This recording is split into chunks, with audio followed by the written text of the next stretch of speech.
Huwag kang mag-alala. Pagkatapos ko magpasarap, patatahimikin na kita. Nakilala mo na ako eh.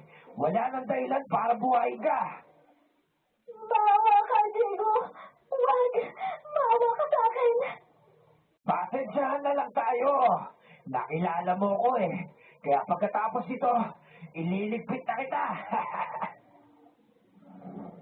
Ang mga hayok na naman na kagaya mo, hindi dapat binubuhay sa mundo. Dapat ikaw ang pinapatahimik. Sino ka? Magpakita ka.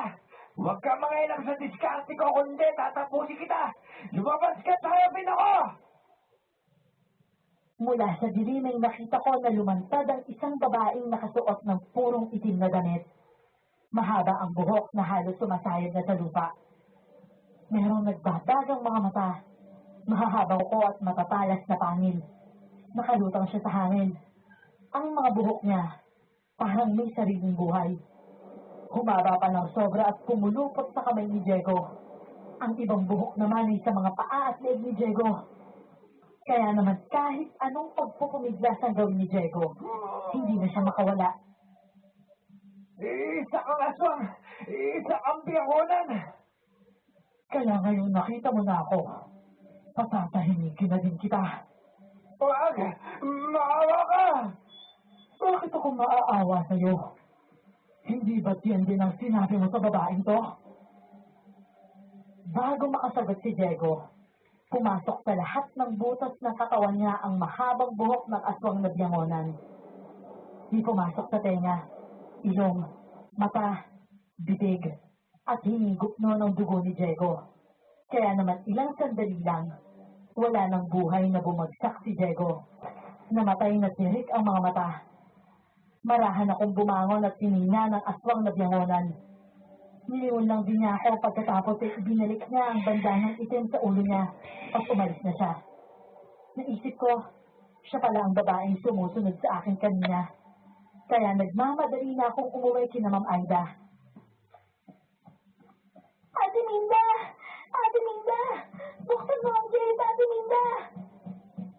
Anong nangyari sa'yo, Marisa? Papasukin niyo muna po ako, ate. Sa loob na po tayo mag-usap. Halika na ang bata ka. Pumasok ka na dito sa loob. Halika, dali. Ano ba nangyari sa'yo? Grabe, Ate Minda. Akala ko, hindi na ako makakabalik dito ng buhay. Ang hayop na Diego na yun. Pinagtangkaan akong halagin. Tapos, papatayin ako. Mabuti na lang may nagligtas sa akin. Tinapa siya. Buwisit talaga ang lalaking yun. Mabuti nga sa kanya yun. Inatake po siya ng kakaibang nilalang kaya ako nakaligtas sa kanya. Pero naisip ko din, kung hindi dumating si Diego, baka ako talaga ang bibiktimahin nun. Pero ewan ko po, naguguluhan na talaga ako sa nangyari. Siguro ay aswang yun, Marisa. Iisa lang ang malinaw. Iniligtas ka ng aswang kasi kung bibiktimahin ka din niya, hindi ka napapayagang makarating dito. Baka dalawa na kayo ni Diego na namatay. Sa bagay, totoo nga po yun, Ate Minda. Kaya kung sino man yun, o kung ano man yun, o kung aswang man yun, nagpapasalamat ako sa kanya. Maya-maya lang ay nakita kong bumababa sa hagdan si Ma'am Aida at narinig pala ang aking mga sinabi. Marahan siyang lumapit sa akin. Hinawakan ako sa balikat. Yumakap naman ako sa kanya at umiyak. Hindi pa rin maalis ang takot ko sa ginawa ni Diego. Pero ang mas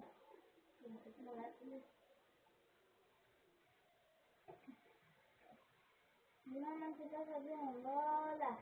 Bakit hindi mo ako mauwi? Ayun,